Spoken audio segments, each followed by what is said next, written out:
ang 7'9" na higante na kayang gawing mukhang bata ang pinakamatangkad sa NBA.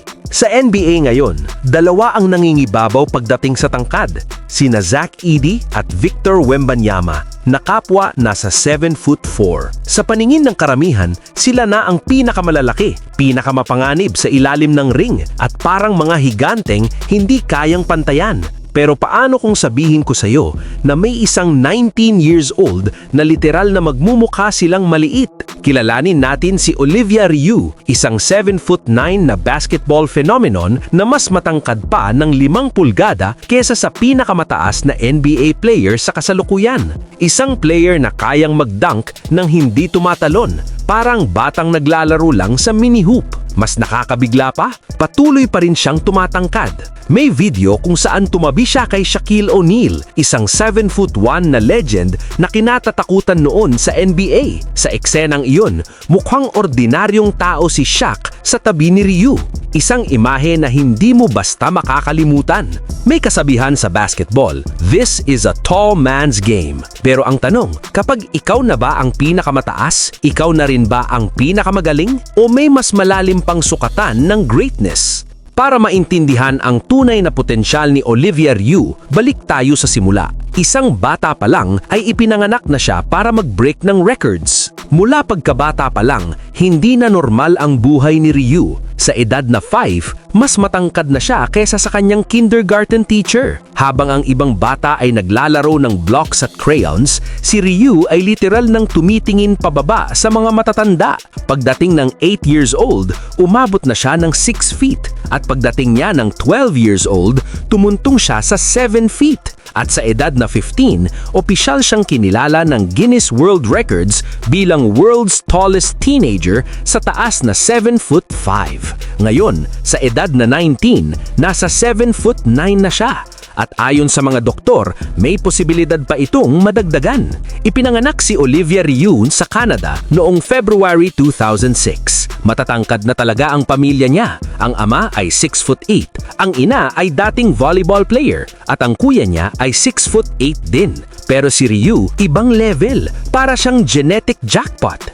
Nang kumalat sa internet ang mga clips niya noong bata pa siya, agad itong nag-viral. Hindi dahil flashy moves, kundi dahil parang may cheat code sa totoong buhay. Binubutalon niya ang tira ng mas matatandang kalaban. Dinadagdagan lang niya ng abot kamay ang bola sa ring. Habang ang iba ay tumatalon, siya ay umaabot lang. Pero sa kabila ng advantage ng height, malinaw sa mga coach na hindi lang siya basta matangkad. May natural basketball instincts din siya. Hinabol niya ang pinakamahihirap na kompetisyon. Hindi naging kampante si Ryu sa pagiging viral sensation. Taon-taon, sumasali siya sa Team Canada Youth Programs. Lumipad pa papuntang Europa para mag-training sa Real Madrid Elite Youth System, isa sa pinakamahigpit at pinakaprestigyosong basketball academies sa buong mundo. Ang goal niya, patunayan na hindi lang siya novelty act. Aminado siya, blessing ang height. Nakakatulong sa basketball, sa kasikatan, at sa basketball,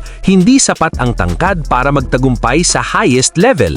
Dito pumasok sa IMG Academy sa Amerika. Ang IMG Academy ay may blueprint sa paghubog ng mga raw prospects. Bago pa dumating si Ryu, may isang Canadian center na dumaan dito, si Zach Edey. Noong una, unranked, walang hype, walang inaasahan. Pero matapos ang IMG journey niya, naging 2-time College Player of the Year, National Champion, Top 10 NBA Draft Pick, at ngayon ay solid NBA Rookie. At tandaan, 5 inches na mas matangkad si Ryu kay Edey. Sa court, obvious ang advantage ni Ryu. Automatic mismatch. Kahit walang talon, kaya niyang tapusin sa ilalim ng ring.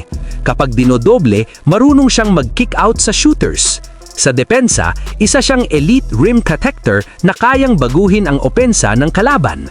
At hindi tulad ng ibang sobrang tangkad na payat at fragile, may solid frame si Ryu.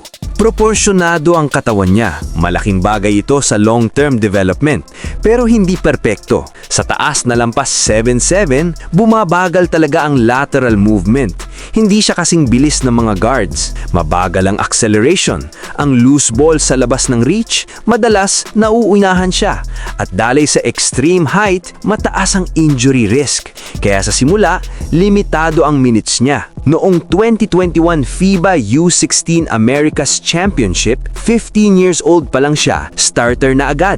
Sa 6 games, nag-average siya ng 8.3 points, 10.3 rebounds, 2.5 blocks. Laban sa Team USA sa semifinals, roster na puno ng future NBA prospects, nagtala siya ng 12 points, 12 rebounds, 4 blocks sa 25 minutes. Hindi flashy, hindi dominant, pero productive laban sa elite competition. Noong 2023 FIBA U19 World Cup, mas mahirap ang laban, mas kaunti ang minutes, pero sa mga pagkakataong binigyan siya ng oras, efektibo siya. At noong 2024 FIBA U18 Americas, kahit limitado ang papel niya, patuloy siyang nag-contribute defensively. Ipinakita nito ang realidad.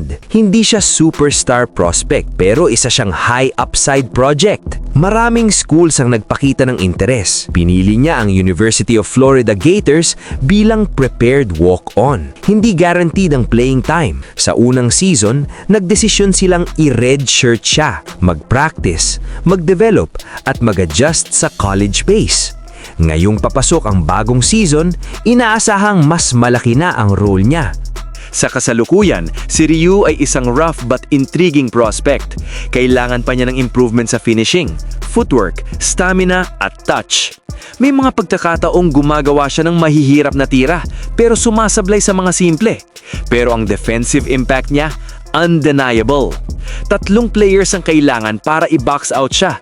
Automatic attention magnet siya sa loob. At habang tumatagal, mas nagiging natural ang galaw niya. Perfect ang sitwasyon niya para sa 4-year college development. Pagdating niya sa NBA draft eligibility sa edad na 23 or 24, mas mature niya ang katawan, mas handa ang skills at mas kumpleto experience. Ngayon, hindi na sapat ang height lang.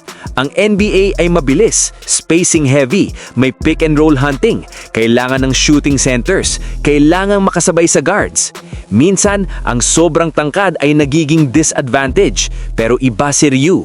Hindi siya stationary tower, gumagalaw siya, nag-i-improve, masipag, coachable, at higit sa lahat, may hunger siyang patunayan ng sarili niya. Hindi pa natin nakikita ang isang player na ganito kataas na kayang makipagsabayan sa elite youth competition sa ganitong antas. At dahil doon, maraming NBA teams ang tiyak na magbabantay sa kanya kahit bilang late first round o second round project pick. Ngayon ikaw ang tatanungin ko. Sa tingin mo ba, kayang lampasan ni Olivia Ryu ang limitasyon ng kanyang katawan at makapasok sa NBA? O magiging isa lang ba siya sa mga what-if stories ng basketball history? Kung nagustuhan mo ang kwentong ito, huwag kalimutang mag-like, mag-subscribe at maghintay ng mas marami pang content na kagaya nito. Maraming salamat po!